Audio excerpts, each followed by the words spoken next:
Assalamualaikum warahmatullahi wabarakatuh. Yang terhormat Bapak Haryo Kurniadi M. Biomed dan Bapak Syukureko Raharjo SPD selaku Guru Penguji Ujian Praktik Biologi. Saya Fatimah Nur Fadilah dari kelas 12 MIPA A dengan nomor induk siswa 15960. Pada kesempatan kali ini saya akan melakukan praktikum pengukuran kecepatan bernafas. Tujuan dari praktikum ini adalah yang pertama, menghitung tingkat kecepatan bernafas, dan yang kedua, menjelaskan faktor-faktor yang mempengaruhi kecepatan bernafas. Alat yang saya butuhkan dalam praktikum ini adalah satu buah timer.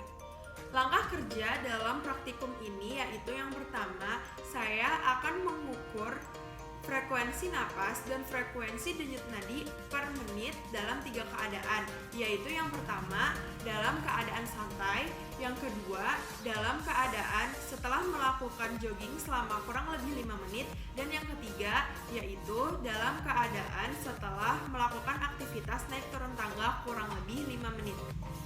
Lalu cara kerja yang kedua adalah saya akan mencatat hasil dari pengamatan saya secara teliti dan lengkap.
Setelah melakukan pengukuran terhadap frekuensi bernafas dan denyut nadi, didapatkan data yaitu pada saat kondisi santai, frekuensi bernafas saya adalah 25 kali per menit dan frekuensi denyut nadi saya adalah 80 kali per menit.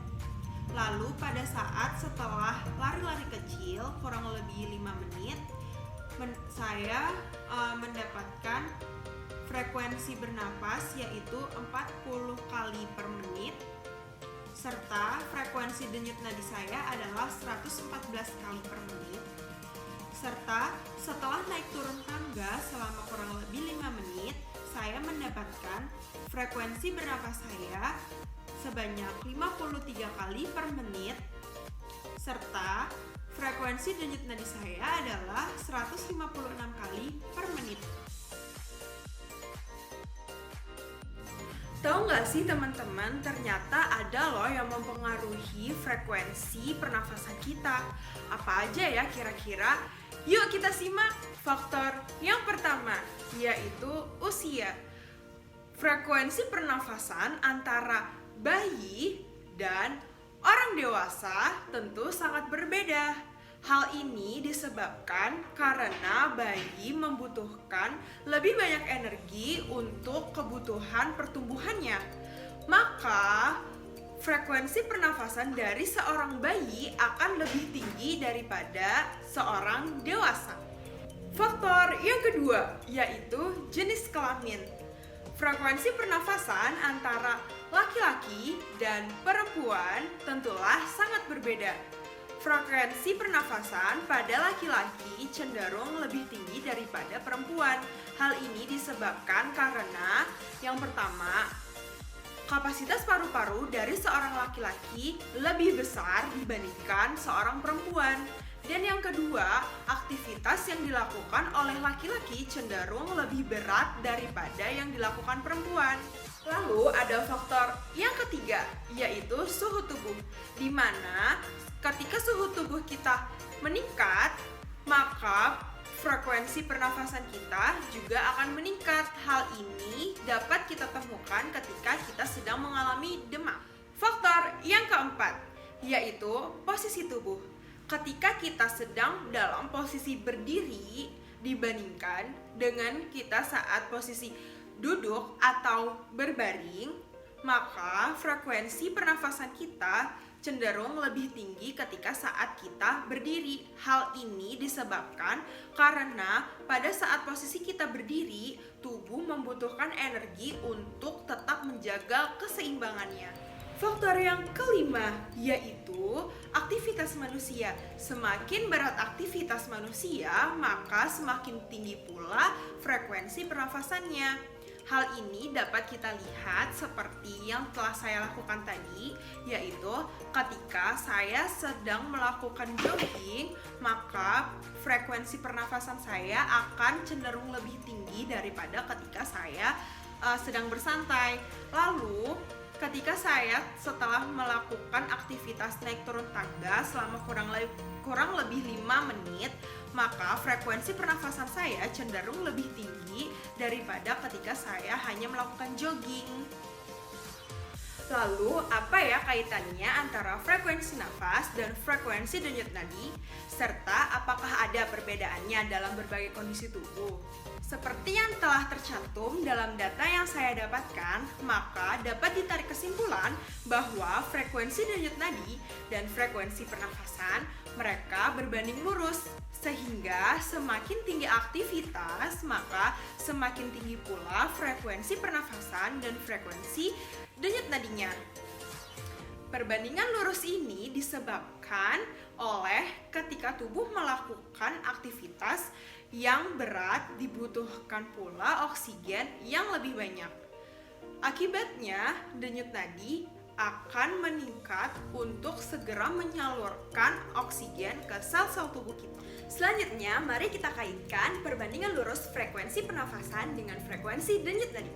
Ternyata memang ada hubungan antara sistem pernafasan dengan sistem peredaran darah kita secara keseluruhan loh. Yaitu pada saat bernafas akan terjadi pertukaran udara antara oksigen dan karbon dioksida. Karbon dioksida di dalam tubuh akan dikeluarkan, sedangkan oksigen akan dialirkan ke seluruh tubuh kita. Lalu, siapa ya yang akan mengalirkannya? Jawabannya adalah darah. Sistem peredaran darah kita yang akan membawa oksigen untuk dialirkan ke seluruh tubuh. Nah, di bagian tubuh kita akan mengalami metabolisme yang berfungsi untuk menghasilkan energi yang nantinya akan kita pakai untuk beraktivitas. Lalu, jika tubuh kita melakukan aktivitas yang semakin berat, maka respirasi kita akan meningkat dan denyut jantung juga semakin cepat sebagai respon tubuh dalam memenuhi suplai oksigen untuk tubuh kita. Maka dari praktikum ini dapat kita simpulkan bahwa salah satu yang mempengaruhi frekuensi bernafas dan denyut nadi adalah aktivitas seseorang. Semakin berat aktivitasnya, maka semakin tinggi pula frekuensi bernafas dan denyut nadinya. Serta sistem peredaran darah dan sistem pernafasan merupakan dua sistem dalam tubuh yang berkaitan satu sama lain. Baiklah, itu saja yang dapat saya sampaikan. Semoga video saya pada kali ini dapat bermanfaat untuk kita semua. Terima kasih. Mohon maaf apabila ada kesalahan. Wassalamualaikum warahmatullahi wabarakatuh.